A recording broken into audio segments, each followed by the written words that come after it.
তাইফের ময়দানে ক্ষতবিক্ষত শরীর, রক্ত ঝরছে আল্লাহর নবীর গা থেকে। আহারে, আমি সেই জায়গাও দেখেছি, তাইফের সেই জায়গাটাও দেখেছি যেখানে রাসূলুল্লাহ বেহুশ হয়ে পড়েছিলেন, সব থেকে বেশি রক্ত পড়েছে। রাসূলুল্লাহ যখন হুশ আসতেন, বেহুশ হয়ে গেছিলেন, ফেরেশতারা দাঁড়ায় কাঁদতেছে আর বলছে, ইয়া রাসূলুল্লাহ, আপনার এই করুণ অবস্থা দেখে আকাশের ফেরেশতারা কাঁদতেছে, আমি সহ্য করতে পারছি না। জিবরাইল বলছেন, আমি হুকুম চাই, আপনি আমাকে হুকুম দেন, দুটা পাহাড় মিলায় দিয়া সব কাফের পিছে শেষ করে দিই। আল্লাহর নবী বলেন, জিবরাইল, আমি যদি হুকুম করি, আমার হুকুমে যদি দুই পাহাড় দিয়া মানবগুলিকে সব যদি পিছে মেরে ফেলে দাও, একটা কাফেরও যদি না বাঁচে, তাহলে কার কানে আমি পৌঁছাবো লা ইলাহা ইল্লাল্লাহু মুহাম্মাদুর রাসূলুল্লাহ। নবী করিম সাল্লাল্লাহু আলাইহি সাল্লাম বসে আছেন, গা দিয়ে রক্ত ঝরছে। এই অবস্থা দেখে তায়েফের এক লোক দৌড়াইয়া তার বাগানে চলে গেল, আঙ্গুর বাগান, বুখারীর হাদিস। আঙ্গুর বাগান থেকে এক গ্লাস আঙ্গুরের রস নিয়ে এসে রসুলের হাতে দিলেন। 3 দিনের না খাওয়া রসুল, 3 দিন ক্ষুধার্ত, তৃষ্ণার্ত, ক্ষতবিক্ষত, জর্জরিত, নিষ্পেষিত, নির্যাতিত। এক গ্লাস শরবত হাতে পেয়ে বিসমিল্লাহ বলে শরবতটা পান করলেন। জিজ্ঞেস করলেন, তোমার নাম না আত্তাস? তিনি বললেন, হ্যাঁ, আমার নাম আত্তাস। তোমার বাড়ি হযরত ইউনূস আলাইহিস সালামের গ্রামে? তিনি বললেন, হ্যাঁ। তো আপনি কি করে জানলেন আমার নাম আত্তাস আর আমার বাড়ি ইউনূস আলাইহিস সালামের গ্রামে? নবী করিম সাল্লাল্লাহু আলাইহি সাল্লাম বললেন, আত্তাস, ইউনূস আলাইহিস সালাম নবী আর আমিও নবী, এক নবীর খবর আরেক নবীর কাছে থাকে। এক গ্লাস শরবত পান করে দুহাত উঁচু করলেন, নবীর চোখ থেকে দরদর করে পানি পড়ছে।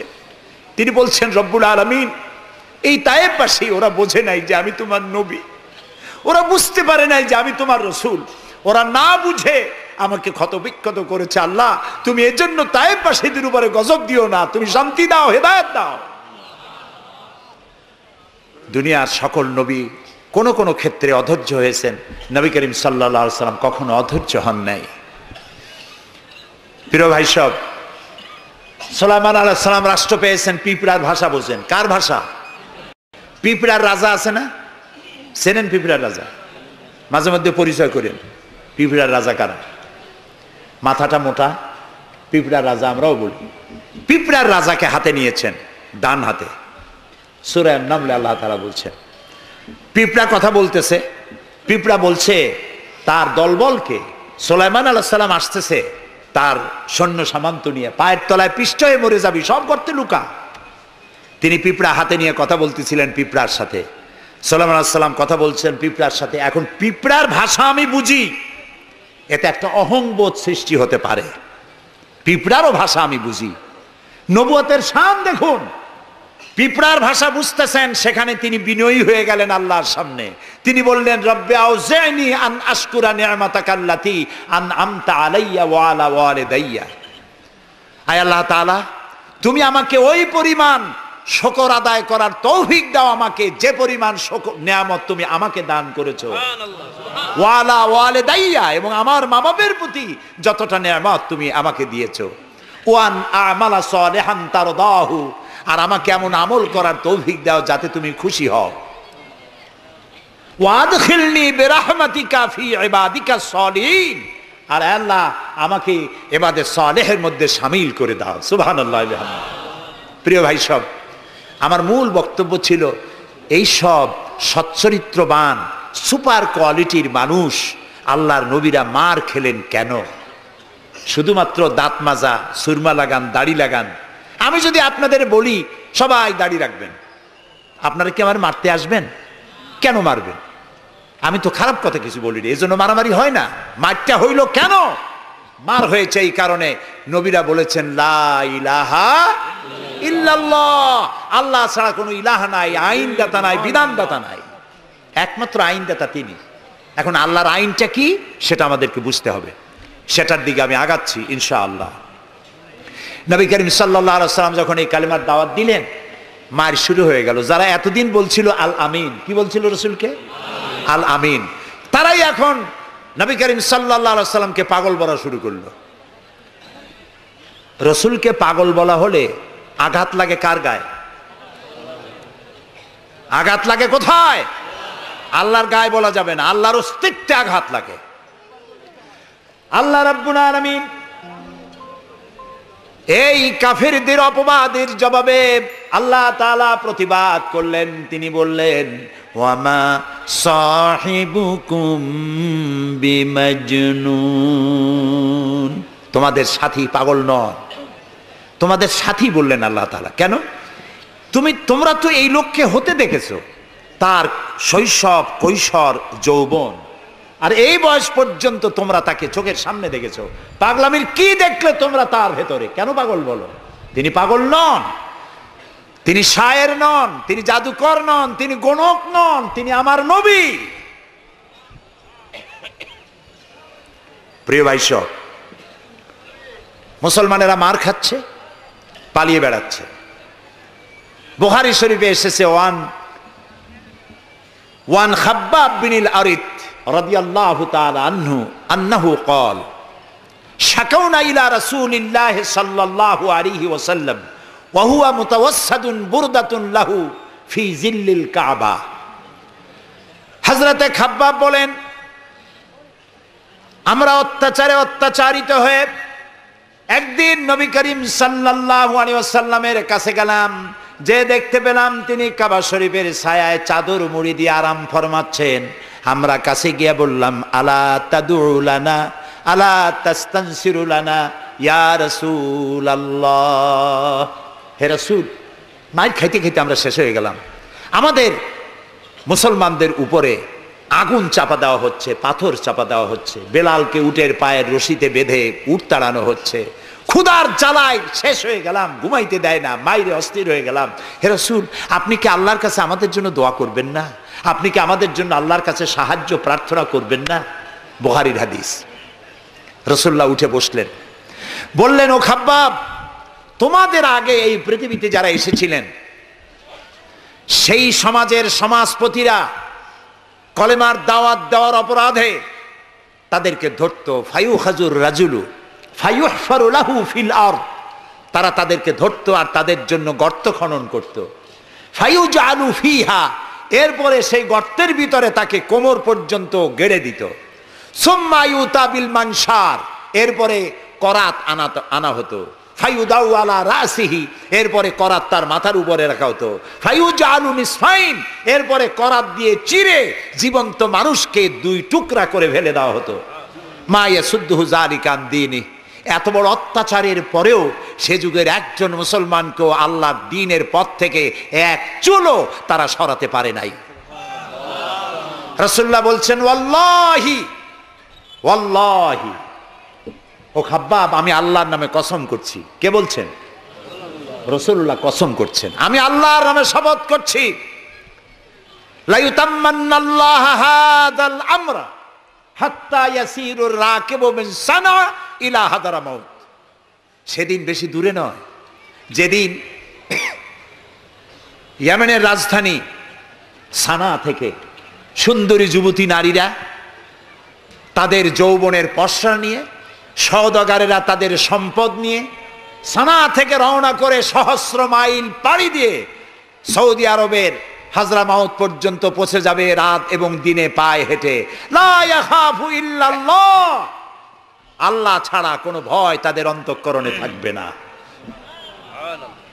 আবে যিবা আলা গানামি, তবে হ্যাঁ, এটা ঠিক, লা ইয়াখাফু ইল্লাল্লাহ যদি বলা হয় আর কিছু না বলা হয়, তাহলে তো বোঝা যাবে যে বাঘ এবং সিংহরও ভয় থাকবে না।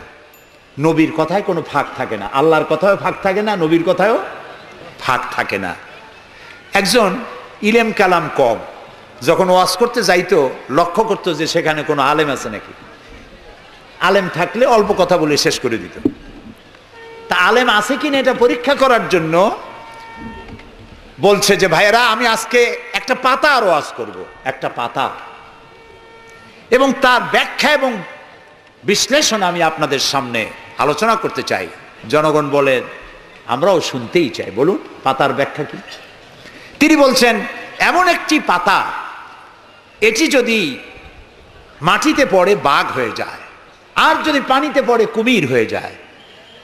একজন দাঁড়ায় বলল, হুজুর বুঝলাম এ পাতার ফজিলত এমন, মাটিতে পড়লে বাঘ হয়, পানিতে পড়লে কুমির হয়, কিন্তু পাতাটি যদি অর্ধেক মাটিতে অর্ধেক পানিতে পড়ে তাহলে কি হবে? উনি বুঝলেন যে এখানে তো আলেম আছে, কাজী আমার ওয়াজ এখানে শেষ করি। ও আখির দাওয়ান আলহামদুলিল্লাহি রাব্বিল আলামিন। কথার মধ্যে ফাঁক থাকলে এরকম হয়, কিন্তু আল্লাহর কথা, নবীর কথায় কোনো ফাঁক নাই। লা ইয়াখাফু ইল্লাল্লাহ, আল্লাহ ছাড়া কোনো ভয় থাকবে না। কিন্তু গরু ছাগল ভেড়া নিয়ে যাইতে গেলে যদি জঙ্গলের বাঘ আক্রমণ করে, সে ভয় কি থাকবে না?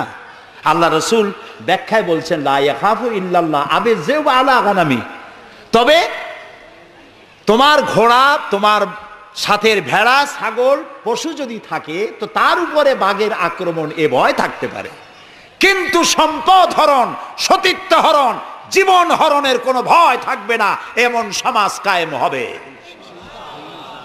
লা ইয়াখাফু ইল্লাল্লাহ ওয়ালাকিন্নাকুম তাস্তাজিলুন, তবে তোমরা খুব তাড়াহুড়ো করছো, একটু সহ্য করো, একটু ধৈর্য ধরো। নবী করিম সাল্লাল্লাহু আলাইহি সাল্লাম একটি সুন্দর সমাজ উপহার দিলেন। আমি ইতিহাস থেকে আপনাকে শোনাতে চাই।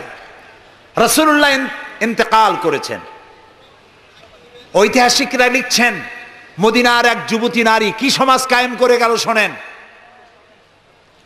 রাসূলুল্লাহ ইন্তেকাল করেছেন, ঐতিহাসিকরা লিখছেন সেই সমাজের একটি যুবতী নারী মদিনা থেকে কোনো এক আত্মীয়র বাড়ি বেড়াতে রওনা করেছেন। যেতে যেতে আত্মীয়র বাড়ি পৌঁছবার আগেই সন্ধ্যা হয়ে গেল। মনে মনে ভাবলো, এখন যদি আমি কোনো পরপুরুষের সামনে পড়ি তাহলে তো আমার সতীত্ব যাবে, অলঙ্কারাদিও যাবে, সারা জীবনের লালিত সম্পদ নষ্ট হয়ে যাবে। খুব ভীত সন্ত্রস্ত পদে এগোচ্ছে, আর বাঘ দেখা হরিণীর মতো তার চোখ এদিক ওদিক তাকাচ্ছে আর হাঁটতেছে। হঠাৎ দেখে দূর থেকে তার দিকেই এগিয়ে আসছে এক যৌবন ভরা এক যুবক। যুবককে কাছে আসতে দেখে যুবতী নিজের লালিত সম্পদ, সতীত্ব আর অলঙ্কার আদি হারাবার ভয়ে মাটির উপরে বসে পড়েছে, তার রুহু গলার কাছে এসে গেছে। ঐতিহাসিকরা লিখছেন যুবকটি যুবতীর কাছে এসে দাঁড়িয়েছে। যুবতী মহিলার চোখের উপরে চোখ রেখে যুবক ছেলে বলছে, মা, আমাকে দিয়ে তোমার কোনো অনিষ্ট হবে না, তুমি কোথায় যাবে আমাকে বলো, আমি পাহারা দিয়ে তোমার গন্তব্যে পৌঁছে দেব। আমার পরিচয় শোনো, আমি মুসলমান। সুবহানাল্লাহ। রাসূলুল্লাহ এই মুসলমান বানিয়েছিলেন, এই সমাজ বানিয়েছিলেন।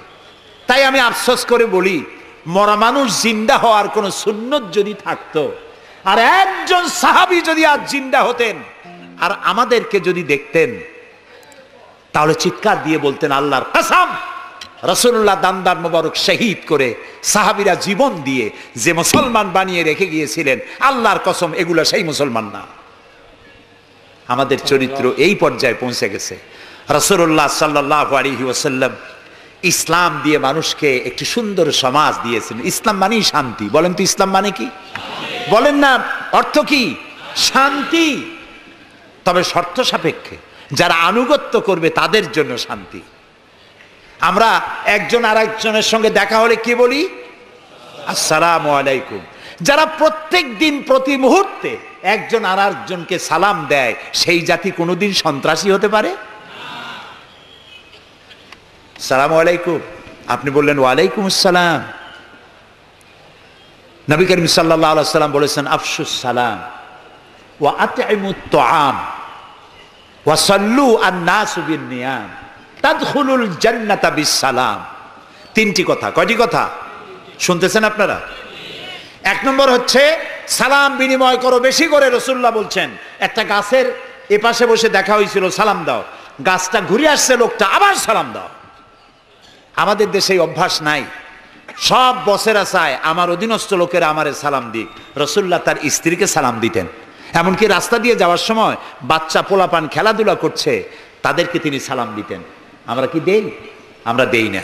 হুজুররা মনে করেন মুরিদরা আমারে দেবে, মন্ত্রী মনে করে অন্যরা আমারে দেবে, এসপি মনে করে পুলিশ আমারে দেবে। কিন্তু সালাম যিনি আগে দেবেন তিনি অহংকার মুক্ত, সুবহানাল্লাহ। এবং এই সালাম অন্যরা বলে কি সুপ্রভাত, গুড মর্নিং, গুড ইভিনিং, শুভ সন্ধ্যা, শুভরাত্রি। এটার ব্যাখ্যা কি? সকালবেলায় 280 মাইল স্পিডে ঝোড়ো হওয়া প্রবাহিত হচ্ছে, 30 ফিট উঁচু হয়ে জলোচ্ছ্বাস হচ্ছে, মানুষ মরতেছে, বাড়ির টিন উড়ে যাচ্ছে। সকালবেলা কেউ যদি যায় বলে গুড মর্নিং, থাপড়ায় দাঁত ফালাই দেবে না? বেটা এর সাইতে ব্যাড মর্নিং তো কখনো আসে নাই। রাতের বেলায় মা মারা গেছে, তার বাড়ি গিয়ে বলছে গুড নাইট, কেমন লাগবে কোন?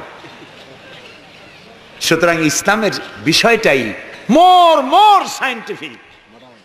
সুখে দুঃখে, বিপদে আপদে, সুখে শান্তিতে, রাতে দিনে, সকালে সন্ধ্যায় যখন দেখা হচ্ছে একজন আরেকজনকে সালাম, আসসালামু আলাইকুম।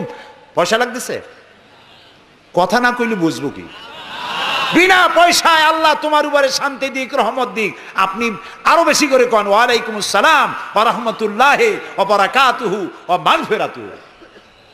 তারপরে কি করেন? হাত দেন। কিছু কিছু লোক আছে হাত মোটে ছোঁয়ায়, সবটা দিতে চায় না। আবার হাতটা দিয়া এরকম ঝাঁকি ঝাঁকি করে, মনে করে যত ঝাঁকি তত নেকি। এটা কিন্তু একটা পাগলামি।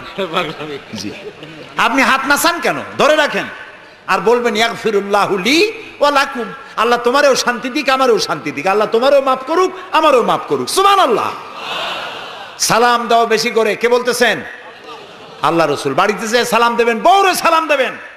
আপনার স্ত্রী আপনার কৃতদাসী নয়, আপনার সমান অধিকার তা। আপনি সালাম দিবেন। ঘরের মধ্যে মুখ কালো করে ঢুকলেন, বউ কিছু কইল না, আপনিও কিছু কইলেন না, মনে হলো দুইজন বোবা। আপনি ঘরের মধ্যে প্রবেশ করতেছেন, আসসালামু আলাইকুম ওয়া রাহমাতুল্লাহ, গৃহবাসীরা তোমাদের উপর আল্লাহর রহমত নাজিল হোক। সুবহানাল্লাহ বলবেন না? আজকেই এই আমল করবেন, বাড়ি যাইয়ে বউরে সালাম দেবেন। তবে যারাদের কোনোদিন দেওয়ার অভ্যাস নাই তাদের একটা সমস্যা হইতে পারে। হঠাৎ করে সালাম দিলে বউ মনে করবে কপালে দুঃখ আছে বুঝে আসছে,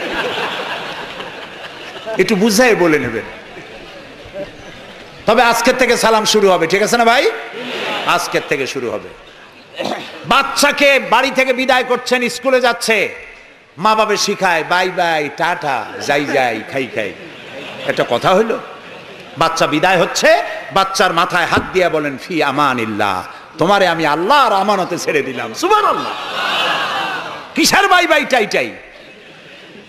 আমরা মুসলমান, এই মুসলিম ট্র্যাডিশন, মুসলিম কালচার বাঁচায় রাখতে হবে যে কোনো মূল্যে। ছেলেদের নাম রাখতে গিয়ে মন্টু, বল্টু, সেন্টু, ডবলু, আকাশ খাতুন, বাতাস বেগম, একটা নাম হইল? আচ্ছা ভাই, আপনি লক্ষ্য করেন তো, পৃথিবীতে কোন ইতিহাস সৃষ্টিকারী মানুষ বল্টু আর মন্টু জাতীয় নাম আছে? পৃথিবীর কোন আলেম, হজরত মাওলানা বল্টু সাহেব এখন ওয়াজ করবেন? এই যে মাজার দেখতে পান, ইনি হচ্ছেন হজরত পীরে বুজুর্গ খানানে খানান সিরাজুস সালিকিন মিসবাহুল আরিফিন হজরত মাওলানা সেন্টু রহমতুল্লাহ আলাইহির মাজার আছে? এরকম নাই। আপনি নাম যত খারাপ রাখবেন, আপনার সন্তান গুন্ডা হবে, বদমাশ হবে, চাঁদাবাজ হবে, জিনাকার হবে। নাম রাখবেন মুসলমানি নাম, ভালো ভালো নাম, আরবি নাম।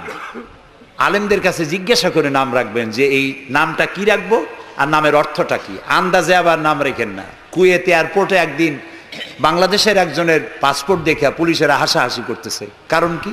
কারণ হলো পাসপোর্টধারী যিনি, তার নাম হলো জামাল মিয়া, আর পিতার নাম হলো তরিক মিয়া।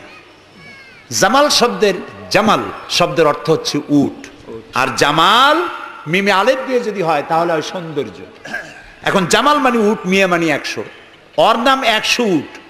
আর তরিক মানে রাস্তা, মিয়া মানে 100, ওর নাম 100 উট আর ওর বাপের নাম 100 রাস্তা। 100 রাস্তার ছেলে 100 উট। তা খালি আরবি রাখলে তো হবে না, নামে আরবির অর্থ কি? জি, অর্থবোধক নাম রাখতে হবে।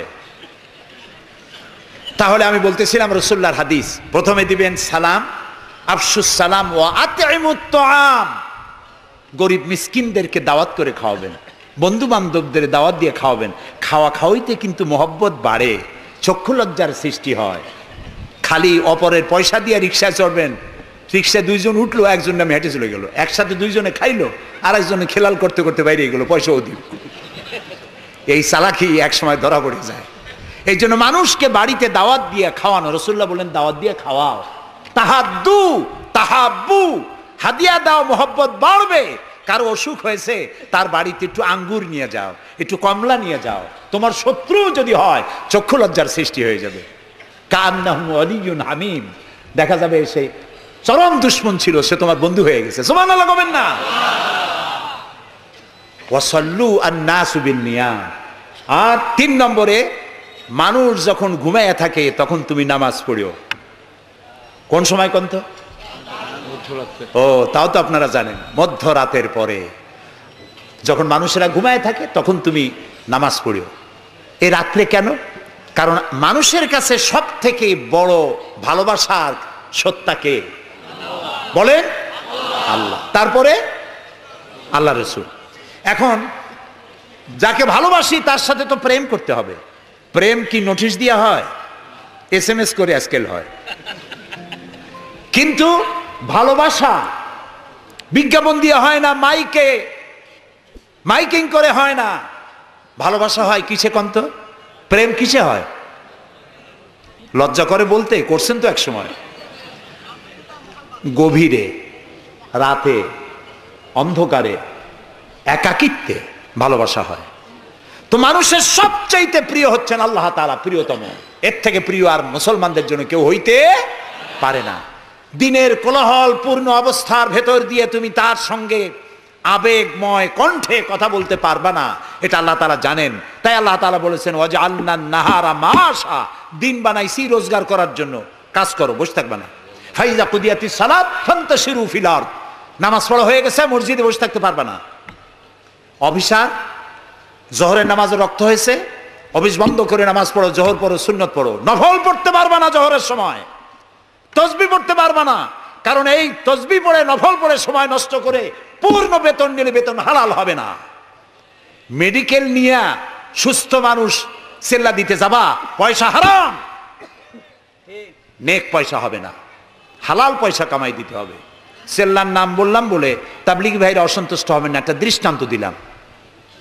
আমি তাবলিগি ভাইদেরকে শ্রদ্ধা করি, সম্মান করি, তারাও দ্বীনের কাজ করছে। সুতরাং মসজিদের ভেতরে আপনি নামাজ পড়ে আল্লাহ তাআলা বলছেন কি শোনেন, ফরজ, ফাইজা কুদিয়াতিস সালাত ফান্তাশিরু ফিল আরদ, নামাজ পড়া হয়ে গেছে, বেরিয়ে যাও। কোথায় যাও? দুনিয়ায় যাও, হাটে যাও, বাজারে যাও, কলে যাও, কারখানায় যাও, আদালতে যাও, শিক্ষা প্রতিষ্ঠানে যাও, চাষ করতে যাও। যাইয়া কি করো? আবতাগু মিন ফাদলিল্লাহ, আর আমার রিজিক, আমি যে তোমারে অনুগ্রহ করেছি, রিজিক দিয়েছি, ওই রিজিক তালাশ করে আনো। সুবহানাল্লাহ। প্রিয় ভাই সব, হযরত ওমর রাদিয়াল্লাহু তাআলা আনহু মসজিদের ভিতরে দেখলেন কিছু লোক বসা, জোহরে দেখলেন, আসরে দেখলেন, মাগরিবে দেখলেন, এশায় দেখলেন। পরের দিন ফজরের সময় সেই একই জায়গায় কয়েকটা লোক, একই লোক দেখে জিজ্ঞেস করলেন তোমরা কারা? বলল নাহনু মুতাওয়াক্কিলিন, আমরা আল্লাহর উপরে ভরসা করি এবং আল্লাহর উপরে ভরসা করে এখানে জিকির আজগার করি। খাও কি? কয় যে আমাদের এই জিকির আজগার দেখে পাশের লোকেরা ভাত রাইন্দে আমাকে খাওয়ায়। রাসূলুল্লাহ বললেন তোমরা তো মুতাওয়াক্কিলুন, তোমরা তো অন্যের উপরে নির্ভরশীল, আল্লাহর উপরে তো নির্ভরশীল তোমরা নও।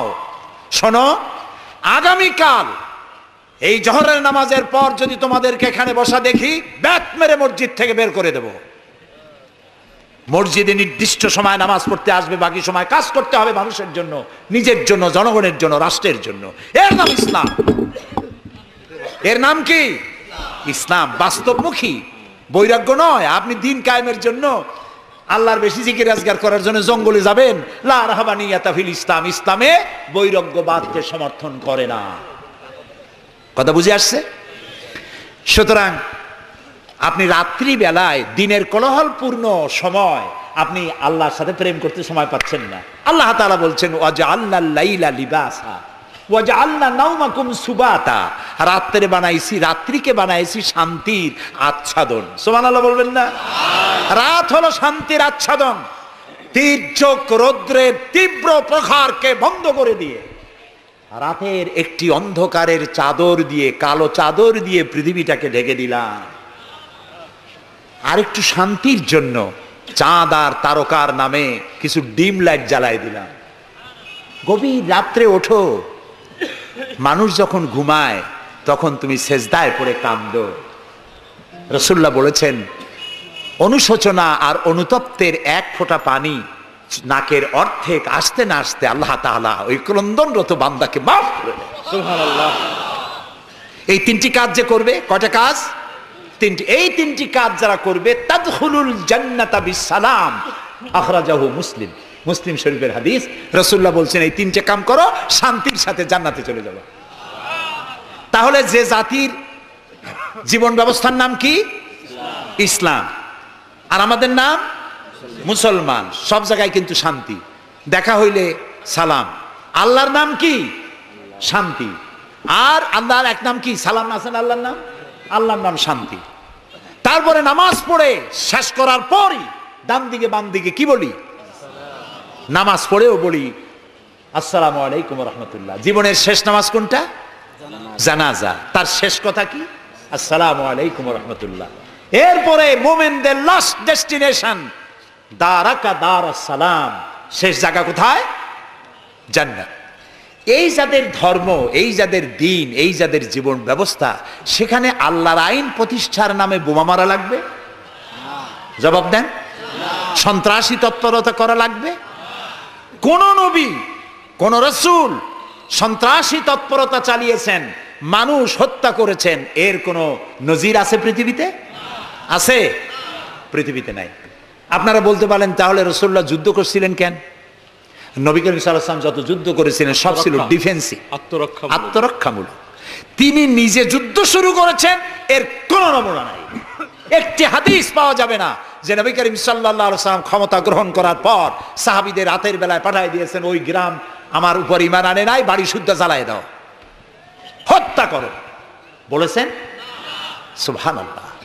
বন্দীরা এসেছে, বন্দীদেরকে তিনি শর্ত করেছেন, বন্দীদের খাবার দিয়েছেন, থাকার দিয়েছেন, আর বলেছেন কোন বন্দী যদি একটা নিরক্ষর লোককে অক্ষর জ্ঞান সম্পন্ন করাতে পারে, স্বাক্ষর দিতে পারে, এই জ্ঞানটুকুন যদি দিতে পারে, এর বিনিময়ে তাকে মুক্তি দেওয়া হবে।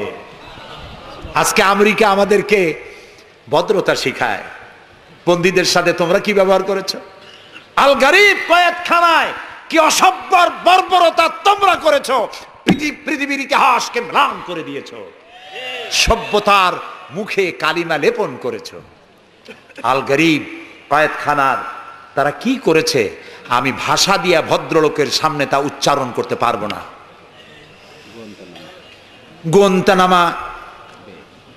গোয়েন্তানামা বেতে, যেটা পৃথিবীর নরক বলা যায়, পৃথিবীর জাহান্নাম, মুসলমান কয়েদিদের সামনে কোরআন শরীফ খুলে কোরআনের উপরে পেশাব করেছে তারা।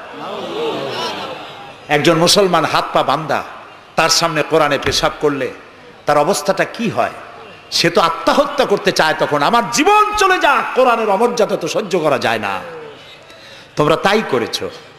তোমরা ইরাকে 70 বছরের বৃদ্ধা নারীকে দুই পার দুই হাতের উপরে ভর করে গাধার মতো বানাইয়া তার পিঠের উপরে তোমরা চড়ে বাজারে বাজারে ঘুরেছো। তোমরা সেই জাতি, তোমরা নারীত্বের অমর্যাদা করেছো, মনুষ্যত্বের অমর্যাদা করেছো। বাংলাদেশকে গণতন্ত্র শিক্ষা দেওয়ার জন্য তোমাদের আসার কোনো জরুরত নাই। গণতন্ত্র আমাদের কাছ থেকে শিখে যাও, সভ্যতা ভদ্রতা আমার দেশ থেকে শিখে যাও। তোমরা সাম্প্রদায়িক সম্প্রীতির কথা বলো, আমার দেশ থেকে শেখো। আমার দেশের হিন্দুরা রোজার মাসে মসজিদের পাশে যত মণ্ডপ ছিল, মাগরিবের আজানের সময় কেউ ঢোল বাজায় নাই, মাইক বাজায় নাই, ঠিক না? আমার দেশের মুসলমানেরা তাদের সারা দিন রোজা রেখে তাদের গান বাজনা চিৎকারে কান অস্থির হয়েছে, কিন্তু কেউ যে বলে নাই যে ঢোল বাজাইতে পারবা না, গান গাইতে পারবা না, বলেছে কেউ? সাম্প্রদায়িক সম্প্রীতি এখানে তোমরা খুঁজে বেড়াও যেখানে সম্প্রীতি নাই। কোথায় সাম্প্রদায়িক সম্প্রীতি নাই? সব জায়গায় সাম্প্রদায়িক সম্প্রীতি। সব থেকে পৃথিবীর মধ্যে বাংলাদেশে সাম্প্রদায়িক সম্প্রীতি সব থেকে বেশি। দেশের বদনাম বিদেশে গিয়ে এত বলে মানুষ, চিন্তা করতেও কষ্ট হয়। এখন ধোঁয়া তুলেছে দ্রব্য মূল্যের জ্বালায় বাংলাদেশ নাকি শেষ। আচ্ছা ভাইরা, দ্রব্য মূল্য পৃথিবীতে কোথায় না বেড়েছে? তবে আমাকে বলতে হবে, দ্রব্য মূল্যের কারণে বরিশালে না খাইয়া মরছে কয়জন? আমি আপনার কাছে হিসাব চাই, বলেন। মরেছে একজনও? বাংলাদেশে মরছে একজনও? দ্রব্য মূল্য বাড়তে পারে, কিন্তু ক্রয় ক্ষমতাও তো বেড়েছে মানুষের, আলহামদুলিল্লাহ বলেন। আমি তো সেদিন আমার পিরোজপুরে দেখলাম এক রিক্সাওয়ালা, তার বাড়িতে শামিয়ানা টানানো। আমি জিজ্ঞেস করলাম, এই বাড়িতে কি বিয়ে নাকি? বললো যে একটা রিক্সাওয়ালা অমুক, তারা চিনলাম, তার বাড়িতে বিয়া। সে বিবাহের জন্য পাড়েরহাট বাজার থেকে, ডেকোরেটর থেকে চেয়ার ভাড়া করে এনেছে, শামিয়ানা এনেছে, সেজন্য ধার কর্য করতে হয়নি, সে পয়সা পেয়েছে, তার কাছে পয়সা আছে। বিজিডি, বিজিএফ, তারপরে বৃদ্ধ ভাতা, বয়স্ক ভাতা, এরপরে মুক্তিযোদ্ধা ভাতা, উপবৃত্তি, টিআর, কাবিখা, বিভিন্ন রকমের বিভিন্ন পদ্ধতিতে মানুষের দুয়ারে ক্রয় ক্ষমতার জন্য সরকার টাকা পৌঁছে দিয়েছে। যদি 4-5 বছর আগে সে কত পাইতো আর এখন কত পায়? সেটাই কথা। 1 টাকা যখন চাউলের সেট ছিল তখন মানুষ না খেয়ে মরতো, এখন 20-22 টাকা, তা তো না খেয়ে মরছে না। আলহামদুলিল্লাহ বলে, আলহামদুলিল্লাহ বলে। সুতরাং এই সব বাজে কথা বলে মানুষকে বিভ্রান্ত করার কোনো সুযোগ নাই। যাক, এটা আমার পয়েন্ট না। আমার পয়েন্ট ছিল, আল্লাহর আইন প্রতিষ্ঠার জন্য বোমা মারা, সন্ত্রাসী তৎপরতার কোনো সুযোগ নাই। আজকে যারা বোমা মারতেছে, এই যে ঝালকাঠি মারলো না, কয়জন মারছে? 2 জন। যেটাই মারলো, এইখানে বসে তারে পুলিশে ইন্ট্রোগেশন করতেছিল। ইন্ট্রোগেট করার সময় তারে জিজ্ঞেস করলো, তুমি মারলা কেন? কয় যে আমি আল্লাহর আইন প্রতিষ্ঠা করতে চাই, সে আল্লাহর আইনের বিরুদ্ধে অবস্থান নিয়েছে, বিচার করে, সেই জন্য তারে মারছি। আচ্ছা, বিচারকরা কি আইন তৈরি করে? জবাব না দিলে বুঝবো কি আমি? আপনারা সবাই শিক্ষিত, সিটি কর্পোরেশনের লোক, জবাব দিবেন ঠাস ঠাস করে পুরুষের মতো। বিচারকরা আইন বানায়? তৈরি করা আইনের উপরে তারা ডিসিশন দেন। এই যে আইনজীবী 2 জন 2 পাশে আমার বসে আছে, ওনরা যে পার্লামেন্টের মেম্বার, আদালতে এই জন্য এমপি কে দেখাই দেয়। জি, তো এই যে 2 জন আইনজীবী বসে আছেন আমার পাশে, ওনরা প্রতিষ্ঠিত আইনের উপরে ওনরা আর্গুমেন্ট করেন। আমার দেশে যত আইন আছে, সিভিল ল যেটা, সেখানে তো ইসলামী আইন আছে, আছে না বললেন কেন আন্দাজে? সিভিল লর মধ্যে আছে, ক্রিমিনাল লর মধ্যে কিছুটা নাই, কিন্তু সিভিল লর মধ্যে আছে। মুসলিম পারিবারিক আইন, এটা তো আছেই। সুতরাং বিচারক মারা, আইনজীবী মারা।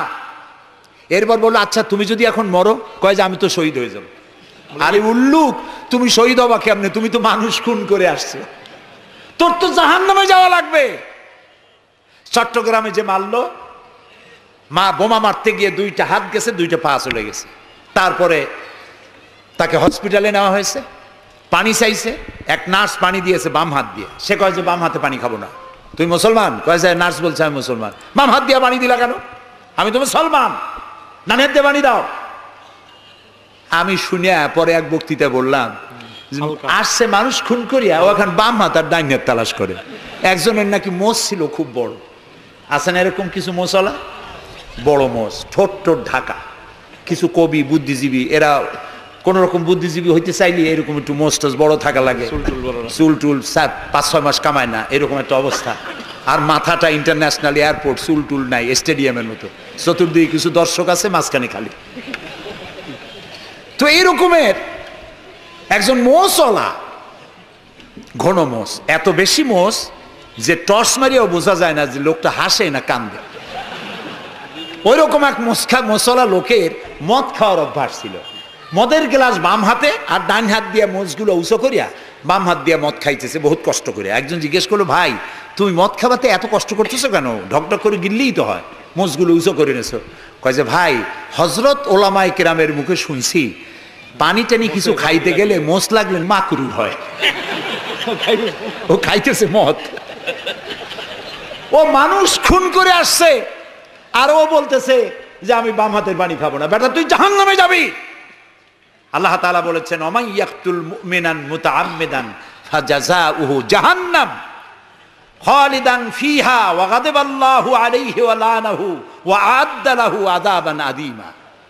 আল্লাহ তাআলা বলেছেন, যে ব্যক্তি কোনো মানুষ হত্যা করে, মুমিন হত্যা করে ইচ্ছে করে, তার একমাত্র শাস্তি হলো জাহান্নাম। কে বলতেছে? আল্লাহ তাআলা। জাহান্নাম, এবং আল্লাহ লানত, এবং চিরকাল সে জাহান্নামে থাকবে। আল্লাহ তাআলা আরো বলছেন, ওমান কাতালা নাফসান বিগাইরি নাফসিন আও ফাসাদিন ফিল আরদ ফাকান্নামা কাতালান নাসা জামিআ। যদি বিচারকরা বিচারের মাধ্যমে কাউকে মৃত্যুদণ্ড না দেয়, এরকম কোন মানুষকে কেউ যদি হত্যা করে, সে একটি মানুষ হত্যা করলো না, সেজন্য বিশ্বের সমগ্র মানব গোষ্ঠীকে হত্যা করলো। একটা মানুষ হত্যা করার অপরাধ হচ্ছে বিশ্বের সব মানুষ হত্যা করার সমান। ওয়ামান আহিয়াহা, আর কেউ যদি একটি মানুষকে বেঁচে থাকার সুযোগ করে দিল, ফাকান্নামা আহিয়ান নাসা জামিয়া, সেজন্য সারা পৃথিবীর মানুষগুলিকে বেঁচে থাকার জন্য সুযোগ করে দিল। যারা মানুষ হত্যা করে তাদের শাস্তি কি? আল্লাহ তাআলা বলছেন, ইন্নামা জাযাউল্লাযীনা ইউহারিবুনাল্লাহা ওয়া রাসূলাহু ওয়া ইয়াসআউনা ফিল আরদি ফাসাদান। যারা আল্লাহর এই জমিনে বিপর্যয় সৃষ্টি করতে চায়, সন্ত্রাস সৃষ্টি করতে চায়, তাদের জন্য 4 প্রকার শাস্তি। কয় প্রকার শাস্তি? কে বলতেছে? যারা বোমা মারে, যারা গ্রেনেড হামলা করে, যারা মানুষ হত্যা করে, যারা শান্তিপূর্ণ সমাজের উপরে সমাজকে বিশৃঙ্খলা সৃষ্টি করতে চায়, আল্লাহ তাআলা তাদের জন্য 4 প্রকারের শাস্তি নির্ধারণ করেছেন।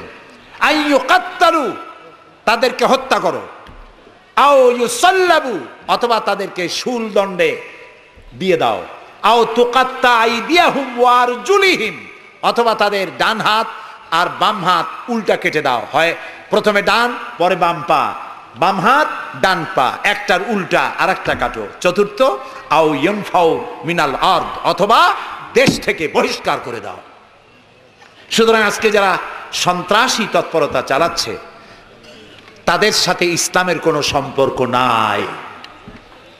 পত্রিকার মাধ্যমে, এক শ্রেণীর সাংবাদিকতার মাধ্যমে, এক শ্রেণীর ধর্মনিরপেক্ষ রাজনীতিবিদরা এই সমস্ত সন্ত্রাসের দোষ আলেমদের মাথায় উঠায় দিতে চেয়েছিল। আল্লাহ আমাদের রক্ষা করেছেন, আলহামদুলিল্লাহ। বাংলাদেশের সমস্ত মসজিদ, মাদ্রাসার ইমাম, শিক্ষক, আলেম, ওলামা, পীর, বুজুর্গ সব ময়দানে নেমে পড়ে প্রতিবাদ জানিয়েছে, ইসলামের সাথে এর কোনো সম্পর্ক নাই, সম্পর্ক থাকতে পারে না। বিদায় হজে শুনতেছেন, নবী করিম সাল্লাল্লাহু আলাইহি ওয়াসাল্লাম বক্তব্য রাখছেন। বিদায় হজে নবী করিম সাল্লাল্লাহু আলাইহি ওয়াসাল্লাম বললেন, ও সাহাবীরা, আজকের কোন দিন? তারা বললেন, আজকে 9 জিলহজ, ইয়াউমে আরাফা। এটা কি মাস? তারা বললেন, জিলহিজ্জা, এটা জিলহজ মাস। যে ঘর তোমরা তওয়াফ করে, এই ঘরটা কার? সাহাবীরা বললেন, এটা আল্লাহর ঘর। নবী করিম সাল্লাল্লাহু আলাইহি ওয়াসাল্লাম বললেন, আজকের দিন, আরাফাতের দিন যেমন পবিত্র, আজকের মাস যেমন পবিত্র, আল্লাহর ঘর যেমন পবিত্র, তোমাদের একের রক্ত আরেকজনের কাছে সেই রকম পবিত্র। সুবহানাল্লাহ বলেন। রাসূলুল্লাহ বলছেন, একটি মানুষ হত্যা করা কত বড় অপরাধ শোনো। গোটা বিশ্ব ধ্বংস হয়ে যাওয়া আল্লাহর কাছে সহজ, একটা মানুষ হত্যা করা এর থেকে বেশি কঠিন আল্লাহর কাছে। এবং কিয়ামতের দিন আল্লাহ সর্বপ্রথম হত্যার বিচার করবেন। কাবিল আর হাবিলের বিচার দিয়া রক্তের বিচার শুরু হবে সর্বপ্রথম। সুতরাং হত্যা করা সন্ত্রাসবাদীদেরকে আপনারা ধরিয়ে দেবেন। জেএমবি নামে, জেহাদের নামে যারা কলঙ্ক সৃষ্টি করেছে ইসলামের, তাদের ব্যাপারে কোনো ছাড় দেওয়া যাবে না। সুইসাইড করা, এইভাবে আত্মঘাতী বোমা ছেড়ে দিয়ে যারা মৃত্যুবরণ করে, তাদের ব্যাপারে আল্লাহ তাআলা বলেছেন, ওয়ালা তাকতুলু আনফুসাকুম, তোমরা আত্মহত্যা করো না। আত্মহত্যা করা হারাম। আত্মহত্যা করা কি? আত্মহত্যাকারীদের জানাজা নাই, গোসল নাই, কাফন নাই, জানাজা নাই। আত্মহত্যা যারা করবে, কিয়ামতের দিন আল্লাহর জান্নাত হারাম, চিরকাল জাহান্নামে থাকতে হবে। আত্মহত্যা করবে, সেই অস্ত্র দিয়ে নাকি বিচার হবে? জি, যে অস্ত্র দিয়ে আত্মহত্যা, আপনি তো হাদিসও জানেন, রাসূলুল্লাহ বলেছেন যেটা দিয়ে সে নিজেকে হত্যা করবে, ওই অস্ত্র দিয়ে তাকেও সে নিজেকে নিজে ওইটা দিয়ে আত্মহত্যা করতেই থাকবে কিয়ামতের দিন। বলেন নাউযুবিল্লাহ। প্রিয় ভাই সব, আমি ইসলাম আপনাদের সামনে বুঝাচ্ছিলাম। মারামারি কাটাকাটির মধ্য দিয়ে ইসলাম আসে নাই। ইসলাম এসেছে ভালোবাসা, আন্তরিকতা, প্রেম, উদারতা, ঔদার্য, মহব্বত আর রাসূলের অনুপম চরিত্র মাধুর্যের মধ্য দিয়ে ইসলাম প্রতিষ্ঠিত হয়েছে। এর থেকে শান্তির ধর্ম, এর থেকে ভালো জীবন ব্যবস্থা, এর থেকে সায়েন্টিফিক জীবন ব্যবস্থা পৃথিবীতে আর নাই। এই ইসলাম এর মধ্যে আল্লাহ আমাদেরকে পয়দা করেছেন, বলি আলহামদুলিল্লাহ। আজ আর বলবো না, বাকি কথা বলবো আগামীকাল ইনশাআল্লাহ। আর ঢাকা থেকে কয়েকটা লাইব্রেরি, মোবাইল লাইব্রেরি এসছে, এখানে বইপত্র পাওয়া যায়। বিশেষ করে যে কোরআনের তাফসীর আমি করতেছি, এতক্ষণ কোরআনের ব্যাখ্যাই বলেছি। এই কোরআন শরীফের বাংলা অনুবাদ আল কোরআন একাডেমি লন্ডন ওরা করেছে 750 পৃষ্ঠা কোরআনে কারীম, একদিকে আরবি আর একদিকে বাংলা, সুন্দর সহজ সাবলীল অর্থ করা। এটি মাত্র 120 টাকা হাদিয়ায় তারা দেয়। এটি ছাপা খরচও না, শুধু মানুষেরা বেশি করে জানুক সেই জন্য তারা বিতরণ করছে। আপনারা নেওয়ার সময়, যাওয়ার সময় নিয়ে যাবেন। আর তাফসীর জানার জন্য তাফহিমুল কোরআন, বর্তমান বিশ্বের শ্রেষ্ঠ তাফসীর তাফহিমুল কোরআন পড়ার আহ্বান জানাচ্ছি। এখন মোনাজাত হবে। আগামীকাল আপনারা আপনাদের ভাই, আত্মীয় স্বজন সবাইকে নিয়ে আসবেন, যাতে ইসলাম কি তার ব্যাখ্যা পূর্ণাঙ্গভাবে আমরা জানতে পারি। 19 নম্বর আয়াত সূরা আলে ইমরানের ব্যাখ্যা কালকে দেওয়া হবে। রব্বানা যালামনা আনফুসানা ওয়া ইল্লাম তাগফির লানা ওয়া তারহামনা লানাকুনান্না মিনাল খাসিরিন। আয় আল্লাহ তাআলা, হাজার হাজার মুসলমান নরনারী দীর্ঘক্ষণ ধরে তোমার কোরআনের কথা শুনেছি, নবীর কথা শুনেছি। আল্লাহ তাআলা মেহেরবানি করে আমাদের জিন্দেগির গুনাহ খাতাকে মাফ করে দাও রব্বুল আলামিন। তাম পৃথিবীর মাটির নিচে যত মুমিন মুমিনাত শুয়ে আছে তাদেরকে ক্ষমা করে দাও। আল্লাহ তাআলা আমাদের প্রিয় জন্মভূমি বাংলাদেশের উপরে তোমার রহমত নাজিল করো। হায় আল্লাহ তাআলা, এই দেশে শান্তি, শৃঙ্খলা, সমৃদ্ধি, এদেশের গণতন্ত্র, এদেশের সাম্প্রদায়িক সম্প্রীতি, এদেশের অখণ্ডত্ব, অস্তিত্ব কিয়ামত পর্যন্ত তুমি অক্ষুণ্ণ রাখো। আল্লাহ, এই দেশে যারা বিশৃঙ্খলা সৃষ্টি করতে চায়, নৈরাজ্য সৃষ্টি করতে চায়, আল্লাহ তাআলা এখানে যারা সন্ত্রাসী তৎপরতা চালাতে চায়, তাদের হেদায়েত করো, তাদের হেদায়েত করো। হেদায়েত যদি ওদের নসিবে না থাকে, তাহলে এই দুষ্টদের হাত থেকে, এই দুষ্ট রাহু এর থেকে আল্লাহ তাআলা এদের কবল থেকে, এদের খপ্পর থেকে, এদের ষড়যন্ত্র থেকে, এদের চক্রান্ত থেকে 56,000 বর্গ মাইলের এই ছোট্ট দেশ আর এই 14-15 কোটি মানুষকে আল্লাহ তুমি রক্ষা করো। আগামীকাল এ মাহফিলের শেষ দিন, তোমার বান্দা বান্দীদেরকে বিপুল পরিমাণে এসে কোরআনের কথা শোনার এবং আমল করার তৌফিক দিয়ে দিও। রব্বানা তাকাব্বাল মিন্না ইন্নাকা আনতাস সামিউল আলিম ওয়া তুব আলাইনা ইন্নাকা আনতাত তাওয়াবুর রহিম। সুবহানা রাব্বিকা রাব্বিল ইজ্জাতি আম্মা ইয়াসিফুন ওয়া সালামুন আলাল মুরসালিন আলহামদুলিল্লাহি রাব্বিল আলামিন। ওয়া জাআল আখিরা কালামিনা ইনদাল মাউত লা ইলাহা ইল্লাল্লাহু মুহাম্মাদুর রাসূলুল্লাহ।